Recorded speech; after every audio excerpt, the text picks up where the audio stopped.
source of income. Yan naman talaga ang main purpose kung bakit alam ko nag-fish keeping ka. Source of income. Kung may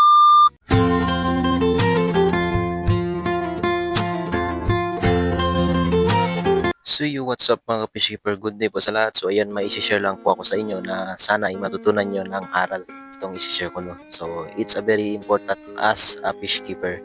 Kung papasukin mo yung pag-fish keeping, so dapat makinig ka. So yun mga fish keeper. So maniniwala ba kayo?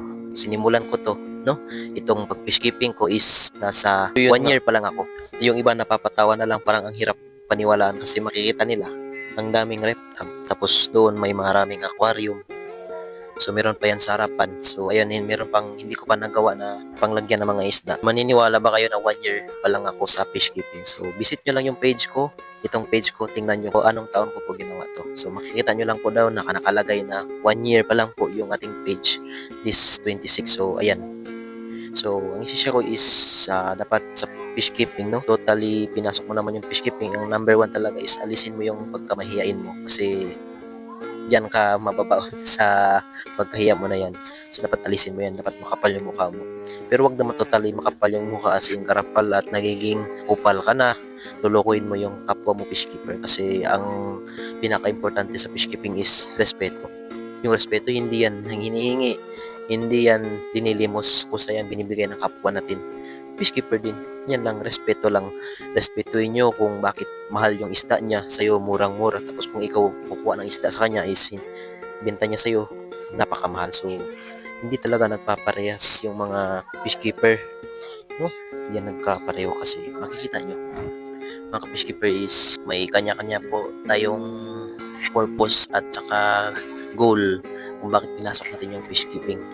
So, ayan, ipapakita ko lang yung magandang view dito. Yan. So, ito po sila. Result po yan ng 4 months ko sa pag-grooming ng balon molly. So, ayan. Shout out po sa mga nakakaalam dyan. No? And then, sa nakakaalam din kung paano ako nagsimula. No? Especially kay Ivan, si Sir Ivan Agustin. Alam kong kilala nyo yan, si Ivan, no? Shout out, Ban. So, ayan. Alam ni Ivan kung paano ako nagsimula. So, totally nagsimula po ako sa gapi, nag-betta fish. Pero, naisipan ko mag-breed ulit ng betta fish kasi marami din naghanap sa akin ng betta fish. So, makikita nyo doon po sa side na yun. So, ayan, makikita nyo marami pong panglalagyan. So, dyan po nakalagay yung mga gapi ko dati dito. Makikita nyo yung mga reptab na yan. Dyan po nakalagay yung mga gapi ko dati. So, in-out ko na po lahat. So, meron pa naman natirang mga gapi. Pero, yung natira dyan is pinamimigay ko na lang. Meron din nakikiusap na lang sa akin is i-wholesale na nila. Meron din mga bata binibigay ko na lang. No, previous.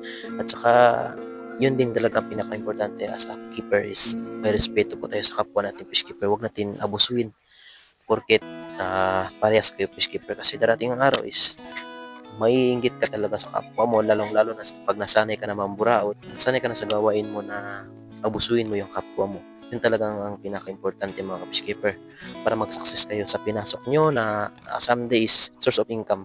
Yan naman talaga ang main purpose kung bakit alam ko nag-fishkeeping ka. Source of income. Kung may pamilyado ka man, single ka man, parehas lang tayo. So sa akin, ginagawa ko po is pangarap ko, nangangarap ako para sa pamilya ko. Yun yung main purpose ko. Then goal ko is sana lumago. So ayan, papalaguin natin itong mga fishkeeper at sana tutukan nyo pa rin yung mga videos ko, abangan nyo pa rin balang araw. So hindi naman ako permanent dito, hindi kami permanent dito, so makakahanap pa rin tayo ng lugar kung saan po talaga tayo. Ito in the meantime is temporary lang po itong setup na dito.